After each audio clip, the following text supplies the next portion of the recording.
जय हिंद दोस्तों। आज का जो टॉपिक है वैदिक काल। अब वैदिक काल के टाइम पीरियड की बात करें तो 1500 ईसा पूर्व से लेकर 600 ईसा पूर्व तक के टाइम को हम लोग वैदिक काल की श्रेणी में रखते हैं। अगर हम वैदिक काल की बात करें तो इससे पहले एक चीज मैं बता दूं, हिस्ट्री की 3 क्लास है। पाषाण युग, प्राचीन भारत के इतिहास के स्रोत और सिंधु घाटी की सभ्यता।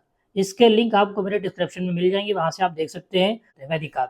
अब वैदिक काल को पढ़ने से पहले एक चीज हम बात करते हैं जो वैदिक सभ्यता। वैदिक काल को ही हम लोग वैदिक सभ्यता के नाम से जाने जाते हैं क्योंकि इसमें वेदों की रचना हुई, इसीलिए इसको वैदिक काल कहा गया।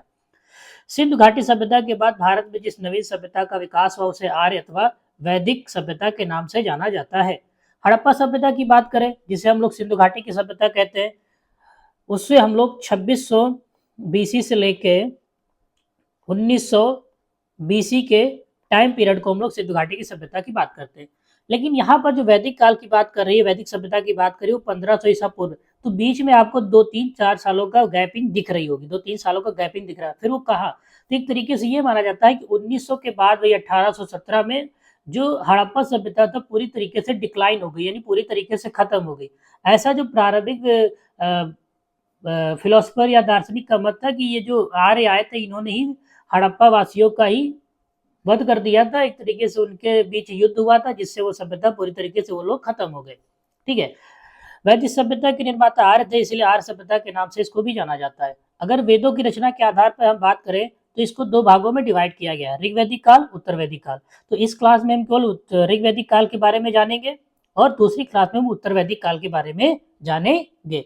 तो चलिए शुरू करते हैं। अब मेन पॉइंट हमारे पास आता है कि जो आर्य थे वो कहाँ से आए थे, आर्यों का मूल स्थान क्या था और ये लोग कहाँ से आए। अगर हम आर्य की बात करें, आर्य शब्द का अर्थ क्या होता है? आर्य शब्द का अर्थ होता है श्रेष्ठ वंश। वो लोग अपने श्रेष्ठ वंश यूज करते थे अपने से लिए, या कुलीन यूज करते थे, या एक तरीके से उत्तम व्यक्ति भी उनके लिए यूज किया जाता था। ठीक है। और एक चीज और याद रखो, जो वेद होते हैं, वेद उस टाइम लिखे नहीं गए, संकलन किया था। लेकिन वेद अगर पूरी तरह से देखा जाए तो लगभग एक वेदों के बारे में अगर जानकारी हमको 125 साल पहले पता चली, उससे पहले वेदों के बारे में हमें कोई भी जानकारी नहीं थी। आर्यों के मूल स्थान के बारे में अगर हम बात करें, कुछ ऐसे विद्वान थे जो कहते थे ये भारत के रहने वाले थे। जैसे डी एस त्रिवेदी ने कहा कि जो इनका ओरिजिन पॉइंट है, जो इनका मूल बिंदु है, वो मुल्तान स्थित देविका नदी का क्षेत्र है। पंडित गंगानंद झा कहते हैं कि ये ब्रह्मऋषि देश से आए थे। डी एल कल्लल कहते हैं कश्मीर तथा हिमाचल क्षेत्र से आए थे, इनका उद्गम वहीं से हुआ था, यहीं से निकले थे। अविनाश चंद्र कहते हैं कि सप्त सैंधो प्रदेश यानी सिंध प्रांत क्षेत्र से ही इनका जन्म हुआ, इनका ओरिजिन पॉइंट यही है। यूरोप समर्थक कुछ विद्वान है, उनका कहने का मतलब था कि ये यूरोप से आए थे। का एवं हार्ट ये कहते हैं इनका ओरिजिन पॉइंट क्या है, जर्मनी है, क्योंकि जर्मनी की भाषा और यहाँ की भाषा एकदम शब्दों में थोड़ा बहुत मेलचोल तुमको मेलचोल मिलेगा। गार्डन, चाइल्ड, पीक एवं नेहरिंग, इनका कहने का मतलब था दक्षिण रूस से आए थे। पी काइल्स का कहने का मतलब था हंगरी तथा डेन्यूब घाटी से आए थे। डॉक्टर संपूर्णानंद का कहने का मतलब था कि ये अल्पस पर्वत के समीप यूरेशिया के भाग से इनका ओरिजिन पॉइंट माना जाता है। एशिया समर्थक कुछ मत है, बहुत से लोगों का कहने का मतलब था कि एशिया से आए थे। तो यही मेन पॉइंट ऐसा माना जाता है कि जो आर्य थे वो एशिया के ही थे। अब मैक्स मूलर का जो सिद्धांत है मध्य एशिया, तो इनका कहने का मतलब था कि ये सेंट्रल एशिया से आए थे, और यही तथ्य सबसे ज्यादा प्रमाणित थे और इसी पर चीजें टिकी हुई हैं। क्योंकि अगर हम बात करें मध्य एशिया से, तो 1400 ईसा पूर्व बोजागोई एक स्थान है, वहां पर एक समझौता पत्र मिला है जिससे हम लोग ऋग्वेदिक टाइम पीरियड की जानकारी हमें देखने को मिलती है। और उस पे जो आपके इंद्र, मित्र, वरुण, नासत्य आदि देवताओं का भी उल्लेख हमें देखने को वहां पर मिलता है। तो इस वजह से हम कह सकते हैं कि जो आर्यों का जो ओरिजिन पॉइंट है वो कहाँ है, सेंट्रल एशिया है। एडवर्ड मेयर का कहने का मतलब था पामीर का पठार। जे.सी. रोड्स का कहने का मतलब था बैक्टीरिया। ब्रेड स्टीन का कहने का मतलब था यूराल पर्वत के दक्षिणी घास के मैदान से ये आर्य आए थे। भी या आर्टिक मत था। तो बाल गंगाधर तिलक ने अपनी पुस्तक the Arctic home of the ions में यह सिद्ध करने का प्रयास किया है कि आर्यों का जो मूल स्थान था वो आर्कटिक अथवा उत्तरी ध्रुव क्षेत्र था। किस तथ्य पे इन्होंने कहा? ऋग्वेद में एक सूक्त में दीर्घकालीन उष्मा का वर्णन हमें देखने को मिलता है और यह दीर्घकालीन उष्मा उत्तरी ध्रुव में ही है दिखाई पड़ती है। फिर उन्होंने महाभारत में वर्णित सुमेर पर्वत का भी साक्ष्य प्रस्तुत किया, जहां पर 6 महीने का दिन 6 महीने की रात होती है। इस आधार पर तिलक ने आर्कटिक या उत्तरी ध्रुव प्रदेश को आर्यों का मूल निवास बताया। लेकिन ये सारी थ्योरी ज्यादा लंबे समय तक टिक नहीं पाती हैं और जो मैक्स मूलर की थ्योरी है उसी मैक्स मूलर की थ्योरी पर एग्जाम में क्वेश्चन आते हैं और वही को एग्जामिनर, वही को आयोग, वही को सारी चीजें वही को सत्य मानता है। 2 से 7 सबसे प्राचीन है, इन्हें गोत्र मंडल भी कहा जाता है। इनका नाम इसलिए पड़ा गोत्र मंडल क्योंकि ऐसा कहा जाता है किसी गोत्र विशेष के परिवार ने इनकी रचना की थी। तो 2 से 7 जितने भी मंडल है ये प्राचीन मंडल है, इन्हें गोत्र मंडल कहा जाता है और इनकी रचना गोत्र विशेष के किसी ऋषि के परिवार ने की थी, इसीलिए गोत्र मंडल इनको कहा गया है। जो मंडल आपका पहला और 10वां है अपेक्षाकृत परावर्तित कालीन है। ऋग्वेद और ओवेसिता फ्रांसीसी ग्रंथ में समानता पाई जाती है। इसी वजह से कहा जाता है कि जो आर्य हैं वो ईरान से आए थे, क्योंकि जो ईरान का ये जो मिला है ये लगभग 1500 से पहले का है, 1600 या 1700 बीसी के पहले का है। इस वजह से क्योंकि ऋग्वेद बाद का है और ये जो ग्रंथ ये पहले का है, इसलिए कहा गया कि ये सभ्यता पहले वहां पर विकसित थी, यानी वहां से लोग आए, आपस में रहते थे, आपस में झगड़ा हुआ, ठीक है, इस वजह से लोगों में तनातनी हुई, फिर वो क्षेत्र छोड़ के दूसरे क्षेत्र में है। आर्यों की कई बातें अवेस्ता में मिलती हैं। दोनों ग्रंथों में देवी देवताओं सामाजिक वर्गों के मिलते जुलते दिखाई देते हैं। अगर प्रमुख देवता की बात करें, इंद्र युद्ध और वर्षा के देवता थे, अग्नि यज्ञ और अग्नि के देवता थे, सूर्य वरुण ये मरीचि, ये आदि भी देवताओं का वर्णन हमें ऋग्वेद में देखने को मिलता है। अगर हम पुरातात्विक स्रोत की बात करें तो आप कस्सी अभिलेख जो 1600 ईसा पूर्व यह दर्शाता है कि ईरानी आर्यों की एक शाखा भारत की तरफ मुड़ी। अगर हम बात करें बोगजा कोई की अभिलेख जो 1400 ईसा पूर्व है, ये एक समझौता पत्र है, इस पे इंद्र वरुण मित्र नासती आदि का उल्लेख हमें देखने को मिला है और इसी के आधार पे हम ऋग्वेद की तिथि की जानकारी हमको स्पष्ट रूप से मिलती है। हरियाणा के भगवानपुर में खुदाई में 13 कमरों वाला मकान मिला है और पंजाब में 3 ऐसे स्थल मिले हैं जिन्हें वैदिक काल से जोड़ा गया है, ठीक है, जिन्हें वैदिक काल से जोड़ा गया है। अगर हम ऋग्वैदिक आर्यों की भौगोलिक विस्तार की बात करें, यानी उनका जो जोग्राफिकल विस्तार था वो कहाँ तक था, तो आर्यों का जो भौगोलिक विस्तार की बात करें, पूर्व अफगानिस्तान से लेकर सप्त सैंधव प्रदेश तक इनका विस्तार फैला था। आर्यों ने प्रारंभिक ऋग्वेदिक सूक्तों की रचना सप्त सैंधव प्रदेश में ही की थी। ऐसा कहा जाता है या माना जाता है कि जो सप्त सैंधव प्रदेश था वहीं पर ऋग्वेद की रचना हुई। ऋग्वेद में अफगानिस्तान की 4 प्रमुख नदियां कुंभा, जिसे काबुल, क्रूम, कुर्रम, गोमती, कोमल, सुवास्तु, स्वात आदि का उल्लेख हमें देखने को मिलता है, यानी अफगानिस्तान की 4 नदियों का उल्लेख हमें ऋग्वेद में देखने को मिलता है। अगर हम बात करें सप्त सैंधव प्रदेश की 7 नदियों का समूह हमें देखने को मिलता है, ठीक है, और इसीलिए कहा जाता है जो सप्त सैंधव प्रदेश है उसे 7 नदियों का क्षेत्र भी कहा जाता है।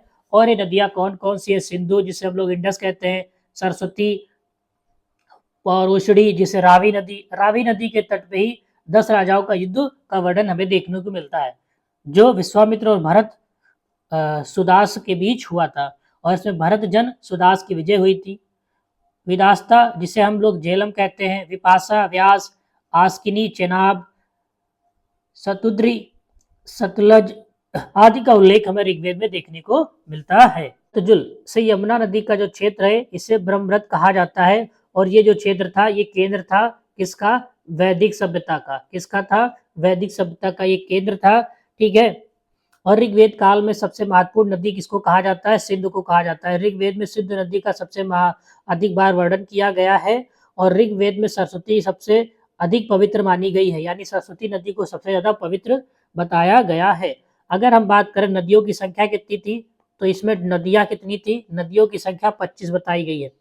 किसमें? ऋग्वेद में, ठीक है। और सबसे महत्वपूर्ण नदी कौन थी? सरस्वती है। गंगा का एक बार वर्णन देखने को हमको मिलता है, किसका? गंगा का एक बार, यमुना का 3 बार वर्णन हमें देखने को ऋग्वेद में मिलता है। ऋग्वेद में हिमालय एवं उसकी चोटी मुंजवंत का उल्लेख भी हमें देखने को मिलता है ऋग्वेद में। किसमें देखने को मिलता है? ऋग्वेद में देखने को मिलता है। अगर हम सामाजिक संरचना की बात करें, वेद काल की सामाजिक संरचना का आधार जन्ममूलक सिद्धांत था। यानी उनका जो आधार था वो कैसा था? जन्ममूलक था। यानी वो एक तरीके से जो उनका समाज था वो जनजातीय था, कबीली समाज में वो बटा हुआ था। या एक तरीके से आधारक मूलक सिद्धांत पर वो लोग टिके रहते थे।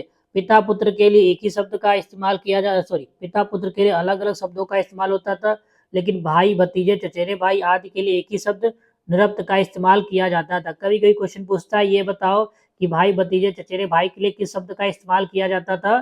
तो निरप्त। समाज की सबसे छोटी इकाई कुल अथवा परिवार होता था। यानी समाज की सबसे छोटी इकाई क्या होती थी? कुल, यथार्थ या परिवार होता था। ठीक है। ऋग्वेद में विष का 170 बार, जन का 275 बार उल्लेख हमें देखने को मिला है। पुत्री के लिए ऋग्वेद में दुहिता शब्द का इस्तेमाल किया गया है और पुत्री का उपनयन संस्कार होता था, मतलब उन्हें शिक्षा दी जाती थी। यानी एक तरीके से कहे, उन्हें शिक्षा का अधिकार मिला हुआ था। अगर यहाँ पर दुहिता की बात करें, दुहिता का मतलब होता है, क्योंकि आपको पता है कि आर्य जो थे वो आर्यों का जो मूल पेशा था पशु थे। ठीक है, तो दुहिता इसलिए यूज किया गया है गायों का दूध निकालने वाली, दूहने वाली। तो इसलिए पुत्रियों पुत्रियों के लिए ऐसा माना जाता है कि जो वहाँ की पुत्रियां थी वो ही दूध निकालती थी गायों का। ऋग्वेदिक काल के अंत में वर्ण व्यवस्था का उदय हुआ। अंत में वर्ण व्यवस्था का उदय हुआ है। ऋग्वेदिक कालीन समाज के अन्य वर्गों में दास, दासु एवं पाड़ी आते थे। पाड़ी एक तरीके से वो लोग होते थे जो आर्यों की चोरी करते थे। एक तरीके से हम कह सकते उनकी गायों को चुरा ले जाते थे जो बढ़िया दिखती थी। दास्यु संभावता की बात करें तो दासों की बात करें तो किलों में रहने वाले लोगों के लिए इन शब्द का इस्तेमाल होता था। ये मूल निवासी होते थे जिनका वर्णन काले रंग का एवं लिंग की उपासना करने वाले लोगों के रूप में किया जाता है। जबकि पाड़ी ये पशु चुराने वाले थे। इस काल के अंत में वर्ण व्यवस्था का उदय हो जाता है, जैसे पहले बताया। इसका उल्लेख आपको ऋग्वेद के 10वें मंडल के पुरुष सूक्त में देखने को मिलेगा। यानी कि अगर हम बात करें वर्ण व्यवस्था की, अगर वर्ण व्यवस्था की बात करें तो इसका उल्लेख आपको ऋग्वेद के 10वें मंडल में देखने को मिल जाएगा। और सूक्त कैसा है? पुरुष सूक्त। कुल मिलाकर ऋग्वेदिक काल में समाज एक समतामूलक था, ये हम कह सकते हैं। ऋग्वेदिक काल में दास प्रथा का प्रचलन था। ऋग्वेद के आरंभ में 3 वर्षों का उल्लेख दिखाई देता है, ब्रह्म, क्षत्र और विष। इस काल में समाज में बाल विवाह प्रचलित नहीं था, यानी कम उम्र में विवाह नहीं होता था, लेकिन इंटरकास्ट मैरिज होती थी। मतलब एक तरीके से अंतर जातीय विवाह यहाँ पर हमें देखने को मिलता था, क्योंकि समाज बहुत छोटा था, एक ही समाज में लोग नहीं मिल पाते थे। ऋग्वेदिक समाज में विवाह का एक धार्मिक और सामाजिक कर्तव्य था। यानी विवाह कैसा था? एक सामाजिक और धार्मिक कर्तव्य में बटा था या बधा हुआ था। दीर्घ काल तक अविवाहित कन्या कहा जाता था। उसके अगर कोई विवाह किसी कन्या का दीर्घ काल तक विवाह नहीं होता है तो उसे क्या कहा जाता था? उसके लिए किस शब्द का इस्तेमाल किया जाता था? अमजू, अमाजू। कन्या की विदाई के समय जो उसे उपहार दिए जाते उस उपहार को क्या कहा जाता था? वतु। ऋग्वेद में लोपामुद्रा, घोषा, सिकाता, अपला एवं विश्वार जैसी विदुषी स्त्रियों का उल्लेख हमें देखने को मिला है। एक तरीके से इन स्त्रियों को ऋषि की श्रेणी में रखा जाता था। अगर हम आर्थिक प्रणाली की बात करें, वहाँ का इकोनॉमिक सिस्टम कैसा था? तो ऋग्वेदिक कालीन आर्यों की अर्थव्यवस्था का मुख्य आधार पशु था। यानी उनका मेन आधार क्या था? पशु था। पशु को चराते चराते ही आर्य क्या थे? सेंट्रल एशिया से एक तरीके से भारत में उनका प्रवेश होता है, क्योंकि सप्त सैंधव प्रदेश था वो नदी की, वहां पे नदियां बहुत सी थी, वहां पर घासी मैदान था, उपजाऊ जमीन थी। इस वजह से वहां पर लोगों को रुकने में आसानी हुई, जिससे पशुओं को चारा बहुत आसानी से मिल जा रहा था। ऋग्वेद में कृषि से संबंधित उल्लेख चौथा मंडल में किया गया है, या हम कह सकते हैं जो कृषि से संबंधित उल्लेख आपको चौथे मंडल में देखने को मिलेगा। पशुओं की प्राप्ति के लिए विभिन्न प्रकार की प्रार्थनाएं और अनुष्ठान किए जाते थे। जो पशु थे उनकी प्राप्ति के लिए विभिन्न प्रकार की प्रार्थनाएं अनुष्ठान किए जाते थे। कृषि योग्य भूमि को उर्वरा और क्षेत्र कहा जाता था। जो एक तरीके से कृषि योग्य भूमि थी उसको उर्वरा एवं क्षेत्र कहा जाता था कि बहुत उपजाऊ क्षेत्र है। ऋग्वेद में फसल के रूप में यवा, जिसे हम लोग जौ की बात करते हैं, का उल्लेख हमें देखने को मिलता है। आयस नाम शब्द का प्रयोग तांबे कांसे के रूप में किया जाता था, यानी उनको लोहे से परिचित नहीं थे, इसीलिए उनकी थोड़ी सभ्यता एक तरीके से हम कह सकते हैं युद्ध के लिए आपको लोहा चाहिए, और लोहे के अवशेष आपको उत्तर वैदिक काल में देखने को मिले हैं, और वहीं से एक तरीके से कलयुग की शुरुआत हो जाती है, ऐसा मेरा मानना है। लौह धातु एवं चांदी का उल्लेख हमें ऋग्वेद में नहीं मिलता है। लोहे का और चांदी का उल्लेख ऋग्वेद में देखने को नहीं मिलता है। व्यापार पाड़ी नामक लोगों के हाथ में था, और यही लोग क्या करते थे, अधिक ब्याज पर लोगों को एक तरीके से धन देते थे, और बेनकट या सौदेखोर कहा जाता था क्योंकि ये ब्याज लेते थे। गाय के अतिरिक्त घोड़े, भेड़, बकरियां, कुत्ते आदि भी पालते थे। घोड़ा भी इसमें आर्यों का पशु प्रिय पशु माना गया है, क्योंकि ऐसा कहा जाता है कि जो आर्य आए थे तो बड़े बड़े रथों के सहारे ही आए थे, रथ पर सवार होके आए थे, और रथ को जो खींच रहा था वो क्या था, घोड़े थे। इसलिए घोड़ा क्या था, आर्यों का प्रिय पशु था, क्योंकि घोड़े से लड़ाइयां जीती जाती थी, युद्ध जीते जाते थे।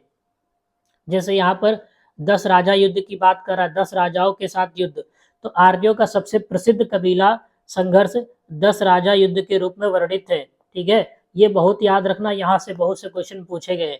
अब ये किस नदी के घाटी पर तटी पर हुआ था, तो रावी नदी घाटी के तट पे हुआ था, जिसका नाम क्या है, पौरोषणी। इनके गुरु विश्वामित्र थे, बाद में इन्होंने विद्रोह कर लिया था, और बाद में इनके जो गुरु बने थे भरत जन के विशिष्ट बने थे। क्रोधित क्यों हो गए थे, क्रोधित होकर इन्होंने भारत जन के विरोधियों का समर्थन कर दिया था, और इस युद्ध में भारत के विरोध में 5 आर्य और 5 अनार्य कबीले मिलकर संघर्ष कर रहे थे। इस युद्ध में भारत के विरोध में 5 आर्य और 5 अनार्य कबीले मिलकर संघर्ष कर रहे थे। भारत की बात कर रहा है, भारत एक तरफ थे, और इनकी दूसरे तरफ 5 आर्य थे और 5 अनार्य मिलकर युद्ध कर रहे थे, कबीले।